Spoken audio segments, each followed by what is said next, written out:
ازيكم عاملين ايه؟ معاكم نسمة هشام. 2016 قربت، كل الناس هتبتدي تعمل البلان والخطة عشان تخلي اهدافها واحلامها في 2016 تكون واقع وحقيقة. انا جاي يعني اشارك معاكم في نقط معينة. خدوا بالكم وانتوا بتعملوا الاهداف عشان تخلوها فعلا تكون ملموسة، وان انتوا تقدروا اللي انتوا عرفتوا تحققوها في 2016. رقم واحد، لازم تتأكد ان الهدف اللي سواء اذا كنت انت عملت او لسه هتعمله انه يكون نابع من جواك، يعني يكون هدف حقيقي، يكون جاي من رغبة منك فعلا ان الهدف ده نفسك يكون يتحقق لك، ما يكونش رغبة حد تاني. تاني حاجة، لازم تكون مصدق في الهدف ده. لو انت عملت الاهداف بتاعتك وكتبتها خلاص، هل انت مصدق ان الهدف ده بتاعك، او انت مصدق فعلا الهدف ده اللي انت هتعرف توصله او اللي انت تحققه، ولا مجرد هدف كتبته على الورقة وخلاص وهتسعى وزي ما تيجي تيجي؟ لا.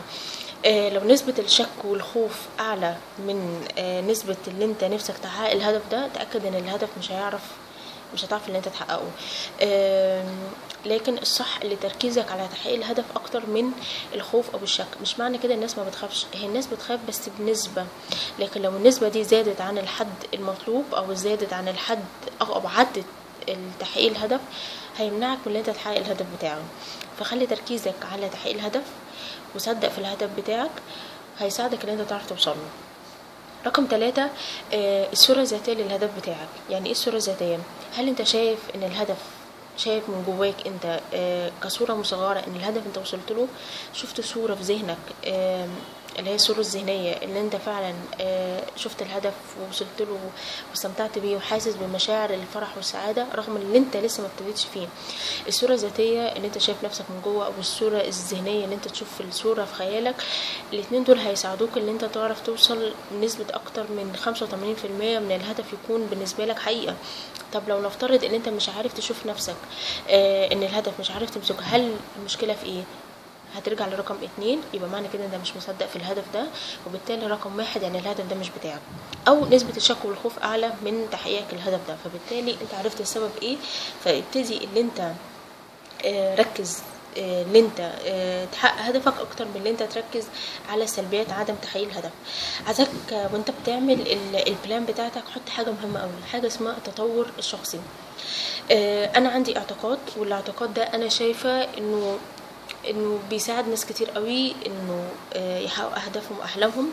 الاعتقاد ده، لو نسبة السلبيات عالية في حياتك اهدافك مش هتتحقق، والعكس صحيح، لو نسبة الايجابيات عالية في حياتك اهدافك هتتحقق. ممكن انت ما تصدقنيش في كده، بس دي عن تجربة وعن ممارسة في التدريبات وكورسات للناس اكدت لي الموضوع ده بشكل كبير جدا. ببساطة جدا، انت لما حضرتك عندك مشاكل وسلبيات، تركيزك كله ان انت تحل المشاكل والسلبيات، ما بقاش تركيزك كله ان انت تحل الهدف او الحلم بتاعك، او ان انت تحقق الهدف والحلم بتاعك. فبالتالي ركز على الايجابيات، ما تركزش على السلبيات. وده بيتم ازاي؟ عن طريق التطور الشخصي. طب التطور الشخصي ايه المصادر اللي انا ممكن اطور بيها نفسي؟ عن طريق الكورسات التنمويه كتير قوي. رقم 2، عن طريق فيديوهات على الانترنت، في كتير قوي عن ازاي تحسن من نفسك، ازاي تطور من نفسك، كتير قوي. رقم 3، عن طريق الكتب. انا بفضل رقم 1 دايما اللي هي الكورسات التنمية المباشرة، لازم يبقى في الاول في المرحلة الاولى يبقى معاك مدرب يقدر يساعدك. رقم 2، لو انت ساكن بعيد يبقى الانترنت او القراءة. رقم 4، في نقطة الأهداف ونقطة اللي انت تحقق الهدف أو الحلم بتاعك، السعي. انت لو انت عملت البلان من دلوقتي، هي مش تنفذها 1/1/2016، هي تنفذها من دلوقتي. أقل سعي انت ممكن تقدر تعمله انك تعرف معلومة. نسبة نجاح الأهداف لما بتعرف طبيعة الهدف بتاعك وتعرف المعلومات والموارد الخاصة بالهدف بتاعك، ده هيساعد 85% من الهدف انه يتحقق قبل ما انت كمان اللي انت تسعى، قبل كمان من ان انت تسعى. مش معناه اللي هو السعي من انت بتعملش، لا، انا بتكلم اللي فيه الاول اولويات انت بتحددها، زي بالظبط لما تيجي تبني عماره، انت بتحط الاساس الاول، انت اعمل الاساس بتاع الهدف بتاعك وبعد كده ابتدي بقى ايه، اسعى. السعي يكون ازاي؟ ابسط سعي ان انت تعرف معلومه، ابسط سعي، ما كبرش الحاجه، ما تصعبش السعي بتاعك ويكون كبير. اسهل سعي اللي انت هتعرف معلومه. يعني اللي انت، يعني ايه تعرف معلومه؟ مثلا لو انت حاطط من ضمن الهدف بتاعك اللي انت تاخد كورسات انجليش، السعي ان تعرف معلومه ازاي؟ اسال انهي كورس، في انهي مركز، سعره كام ليفل، هخلصه في مدة قد ايه، ايا كان ده اسمه معروف. كده انت عملت المرحلة الاولى من التحقيق الهدف بتاعك.